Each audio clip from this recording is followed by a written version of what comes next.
Good morning, middle school. It's Monday, December 14th. Hey, I miss you guys already. Thank you so much for being flexible and ready and willing to jump back into distance learning.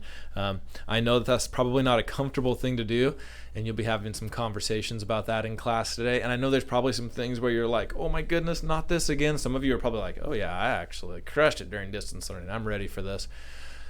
Have some conversations with your teacher. I hope you guys are wearing your red, white, and green today. We still have our spirit days going all week long. I'm going to pop into your Zooms today, and hopefully I can see some people rocking their spirit day attire. And hopefully I can get you some cool pictures of the elementary too. A lot of elementary students rocking their red, white, and green today.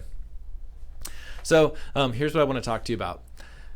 Joyfulness. We're going to use this as like a K-8 virtue all week long. We're still going to talk about academic tenacity some. You're still going to have some academic goals this week. But how can you be joyful? So how do you spread joyfulness is a great topic for today. All of K5 is talking about that. How do you spread joyfulness? I want you guys to have two discussion topics for this morning. Number one, how do you spread joyfulness? Number two, how do you make sure that you remain joyful and can still have fun even when something unexpected happened? Because we didn't really expect to be back on distance learning this week, but we are.